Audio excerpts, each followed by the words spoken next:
This man once said, "You mean like forever? I can't keep going. It's broken. It's broken." And, stop talking, man. We're racing. I am, of course, talking about Lando Norris. Welcome to another Learning About podcast. My name is NewFlowerGirl, but you can call me Demi. And we're all going to be talking about Lando Norris. So we're going to go over his personal life, racing career, other ventures, racing record, and that's it. So yeah, let's begin. Lando Norris, born 13th of November 1999, is a Belgian-British racing driver currently competing in Formula 1 with McLaren, racing under the British flag.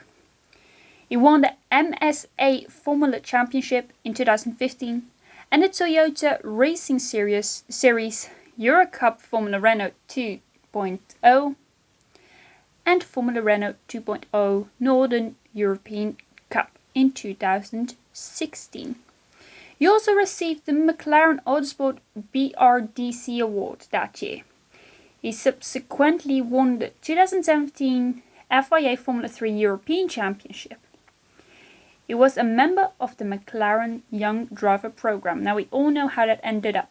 He became the driver himself. So, let's go on to his personal life. Born in Bristol, his father Adam Norris is a retired pensions manager, one of Bristol's richest people and the 501st richest in the country. His mother Siska is from the Flanders region of Belgium. So now we know where he got the Belgian part from. He can actually speak Dutch, which is quite impressive. I always go very excited when people who are like British or American or not Dutch people can actually speak a few words Dutch. I always go excited about that. Norris is the second oldest alongside 3 siblings. 2 younger sisters, Flo and Siska, and an older brother, Oliver, who was also involved in karting on a competitive level. Norris holds both British and Belgian citizenship and speaks a small amount of Flemish Dutch. So Flemish Dutch is basically you speak Dutch but with an accent.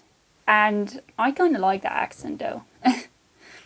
Norris was educated at Millfield School in Street, Somerset, leaving school without taking his GCSEs. He studied physics and mathematics with a full-time personal tutor. His family also moved to Glastonbury to allow him to become a day pupil and to pursue his racing career, citing Valentino Rossi as an inspiration. Norris resides in Woking, in close proximity to McLaren's headquarters. Early career. After initially developing an interest in motorcycle racing, Norris's attention switched from 2 wheels to 4 after his father took him and his brother to watch a round of the Super 1 National Kart Championship at his local kart track. He started his racing career at the age of 7, when he claimed pole position at his first national event. In 2013, Norris won in the World Karting Championship, held in Bahrain, the WSK Euro Series, and the CIK FIA European and CIK FIA Super Cup titles. The following year he won the CIK FIA KF World Championship with Ricky Flynn Motorsport, thereby making him the youngest karting World Championship winner. In 2014, Norris made his debut in the Ginetta Junior Championship, a support series to the BTCC, where he finished third overall, winning the Rookie Cup in his first year out of karts. For 2015, Norris signed with Carlin Motorsports to drive in the newly established MSA Formula Series. Norris would win the series with 8 wins, 10 pole positions and 14 podiums.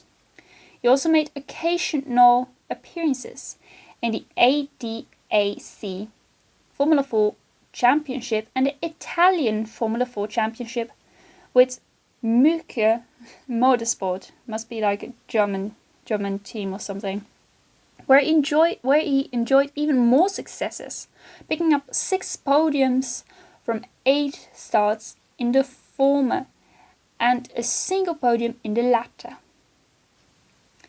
For 2016, it was announced that Norris would be driving for M2 competition in the Toyota Racing Series in New Zealand. Norris achieved 6 wins throughout the season, including the New Zealand Grand Prix, and won the championship on his first attempt. Norris took part in the Formula Renault 2.0 Euro Cup and Formula Renault 2.0 NEC Series, driving for Joseph Kaufman Racing, in which he finished first in both series. I've got 2 words mixed up there. As well as embarking on a campaign in the BRDC British Formula 3 Championship with Carlin, where he finished 8th on a part-time schedule. He also took part in the final round of the European Formula 3 Championship and the Macau Grand Prix with Carlin, finishing 11th in the latter. Norris raced full-time with Carlin in the 2017 European Formula 3 Championship. He clinched the title in the first of 3 races at the Hockenheimring finale and finished 43 points ahead of runner-up Joel Eriksson. He also raced for Carlin in the 2018 Formula 2 Championship and came close to winning the title, but ended up finishing runner-up to fellow Brit and best friend George Russell. In early 2017, Norris was signed as a junior driver for McLaren. Later that year, Norris tested for McLaren in a scheduled mid-season test. He set the 2nd fastest lap in the 2nd day of testing at the Hungaroring. In late 2017, Norris became official McLaren test and reserve driver for the 2018 season. Norris participated in his first official practice session at the Belgian Grand Prix.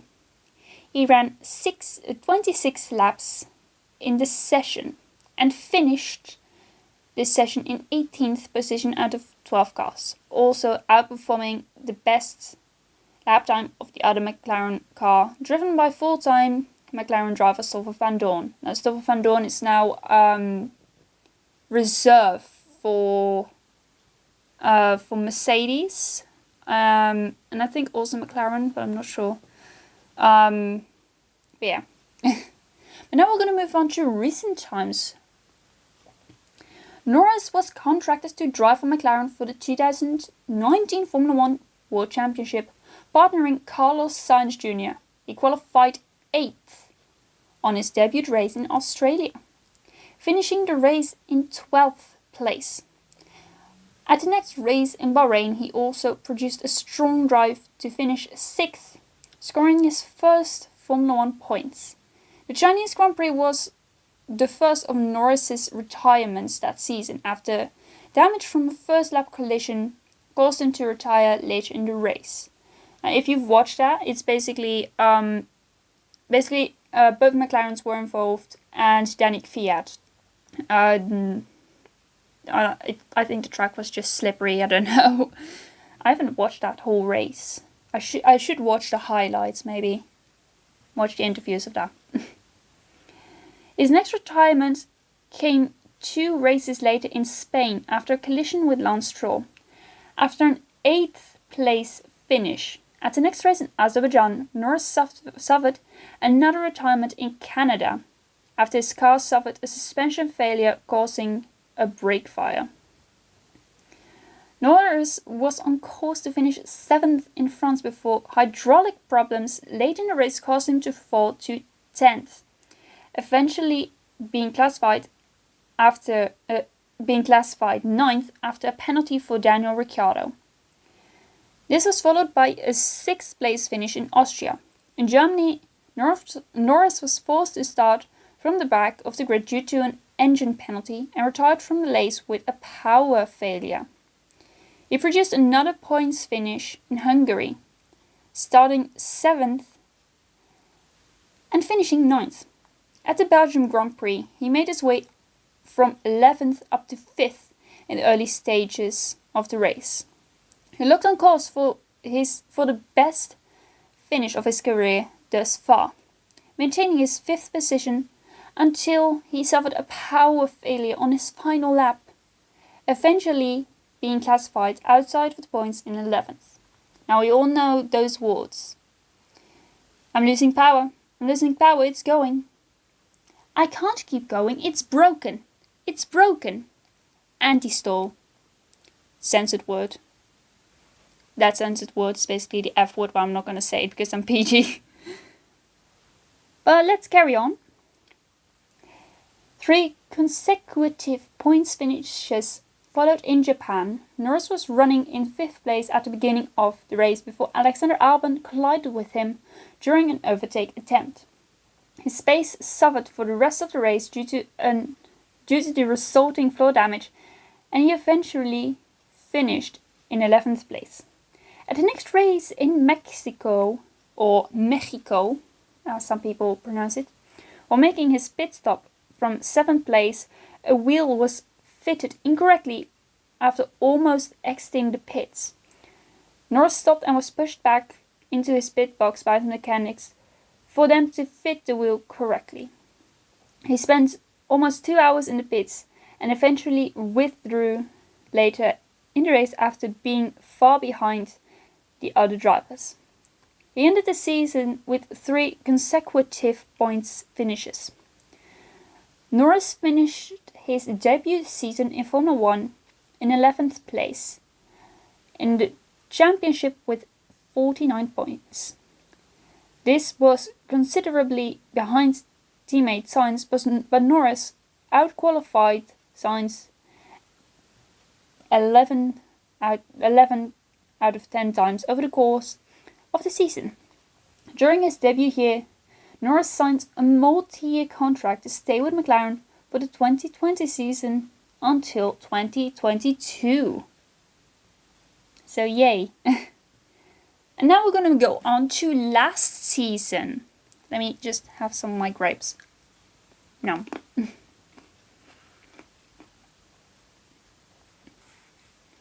At the opening race in Austria, Norris qualified in 4th place, but was elevated to 3rd after a grid penalty for Lewis Hamilton, the highest grid position for his career, and the highest for McLaren since the 2016 Australian Grand Prix. So it's basically the same race. It's amazing. In the race, Hamilton was issued a 5-second time penalty after a collision with Albon, requiring Norris to finish within 5 seconds of Hamilton in order to be classified on the podium. He crossed the line in 4th place, but was promoted to 3rd after setting the fastest lap to finish 4.802 seconds behind Hamilton. This marked Norris's first podium in Formula 1 and his first fastest lap, which came on the final lap of the race. This marks Norris as the third youngest driver to stand on the podium in Formula One history. I think Verstappen is the youngest. He's the youngest race winner. But I'm not sure. I just can't be bothered to look it up right now. I really can't. At the Styrian Grand Prix, Norris qualified 6th, but was rewarded a 3-place grid penalty after an incident in free practice. He overtook 3 cars, Ricciardo, Stroll and Perez, in the final 2 laps of the race to finish 5th and maintain 3rd in the Drivers' Championship standings. Yay! Norris finished the Italian Grand Prix, Monza, in 4th position, 2 places behind teammate Sainz. Norris then finished the following Tuscan Grand Prix in 6th place. Norris then followed by his failing to score any points in the Russian and Eiffel Grand Prix. Grand Prix, it says. Oof. During the Portuguese Grand Prix, a collision with Lance Stroll, which forced Norris to pit for a front wing change alongside a second pit stop for a later puncture, subsequently resulted in a 13th place finish. Following this, Norris faced criticism over his remarks that Stroll doesn't seem to learn, and his perceived downplaying of Lewis Hamilton's achievements of most Grand Prix wins, describing it as meaning nothing to him. Subsequently, Norris apologized for his comments about Stroll and also offered a personal apology to Hamilton, stating that his comments were careless and that he hadn't showed the respect I should have to certain people. That's what he said. After 3 non-scoring races, Norris finished 8th at the Emilia-Romagna Grand Prix, which is the race they're actually on right now. It's actually tomorrow. After a difficult race on a track with few overtaking opportunities. Yay. At the wet Turkish Grand Prix, Norris had what he called the worst start of everyone's career ever. Starting from 15th place on the grid after a 5-place grid penalty, he finished 8th with the fastest lap, and that in the rain. He's a rain driver, I think. At the Bahrain Grand Prix, he came 4th, scoring important points in the fight for 3rd in the World Constructors' Championship. At the Sakhir Grand Prix, Norris finished 10th after a disappointing qualifying led to a decision to fit a new engine, resulting in an engine penalty that put him at the back of the grid. After qualifying 4th at the Abu Dhabi Grand Prix, 0.25 seconds off pole position, Norris finished the race in 5th, which, along with teammate Sainz finishing 6th, allowed McLaren to finish the year in 3rd in the Constructors' Championship, which actually meant that, I don't know if you guys have noticed watching Formula 1, but the way they decide who gets which pit box is basically the Constructors' Championship. So Mercedes obviously won last year. They get the first pit box, and then so on. So P2 gets the one after that, and so on. I really do hope that Williams this year will get off the 10th one, because they really need to push, you know. But let's go to 2021. It's not much here, to be fair. It's only been one race, but we'll do a recap of that. Norris remained at McLaren for 2021, partnering Daniel Ricciardo, who replaced Sainz. At season opener in Bahrain, Norris qualified 7th, missing out on out-qualifying teammate Ricciardo by 0.03 0.47 seconds. On the opening lap of the race, Norris and Ricciardo had a close battle, with Norris coming out ahead. Following a safety car, Norris overtook Gasly and Leclerc to finish the race in 4th place. Teammate Ricciardo finished 7th, meaning McLaren scored 18 points in the opening race, putting them in 3rd in the Constructors' Championship.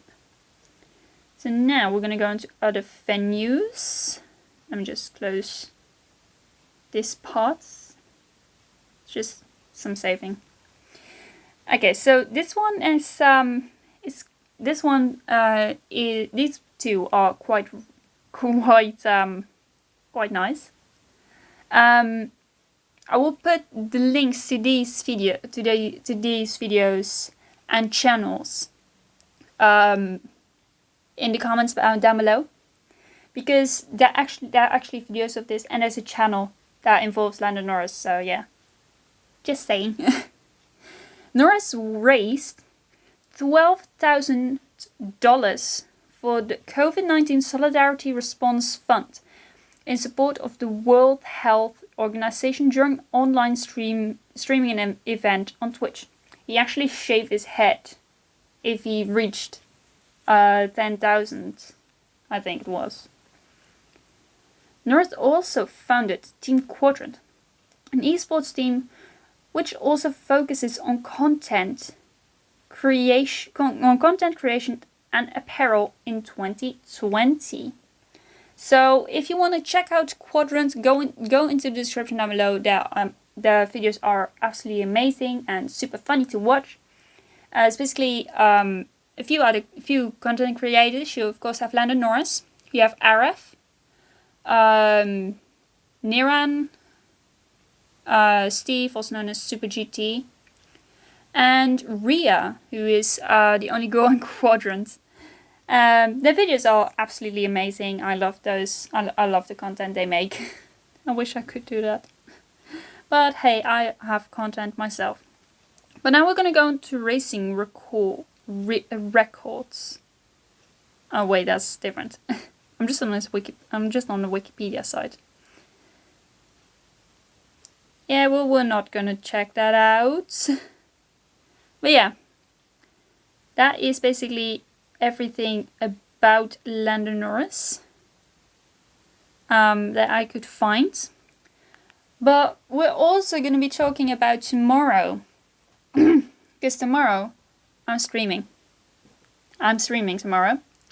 And I'm not going to be doing something that I'm going to be doing something I've never ever done before. I'm going to sing in a different language than English or Dutch. I'm going to sing French. And I will make a separate playlist on my channel where you can watch Twitch clips, and I will just clip them myself, just funny clips that I want to watch or that I just enjoyed. So you will be seeing that one. I think on Monday as well. I think Monday Eve, like, I don't know. Maybe I'll do it on I don't know. I just don't know when. Maybe just yeah, I think I'll just do it on Monday. Because yeah, I'm gonna have to do it on Monday, don't I? I'm gonna have to do it on Monday because I don't have any other videos for Monday. That's great. But yeah. I'm quickly just gonna check how far away we are from the 50 subscribers. And we are still 11 subscribers away. So if you are watching this, please subscribe.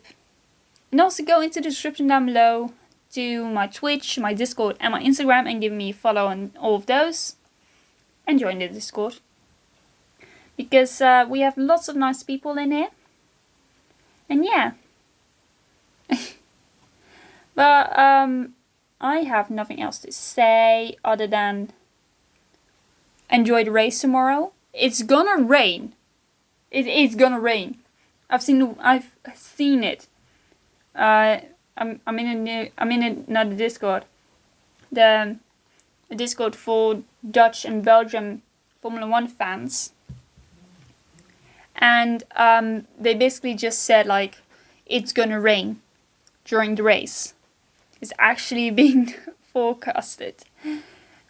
It's actually been forecasted. And like about a week ago, I said to my father, I don't know what the word is for it. Sneakily. I sneakily wanted to rain during the Imola Grand Prix, and now it's gonna rain, so I'm excited because rain always makes it excited. Rain always makes things excited when it comes to racing, because it's always that an unexpected winner or pole sitter would come out. Just like we saw in Turkey, Lance Stroll got his first pole position of his Formula 1 career. And it was raining then. And yeah, I think it just makes it a lot more better. So yeah. But that's it for today's podcast. Please don't forget that I'm going to go live tomorrow. I don't know when. I will let you guys know on my socials, my Discord and Instagram. And yeah. Please subscribe. I really want to dye my hair. I really want to dye my hair purple. That's why I'm just waiting for the 50 subs. Because that's when I'm going to be doing it. I might lower it to 40 again. No, I'm going to keep it to 50. Just because, you know, that's a bit nicer. But yeah, that's it. I'm going to drink my tea and stuff. And I hope you guys are going to enjoy the race tomorrow. Hope you guys are going to watch it. And yeah, I will see you guys later. Bye!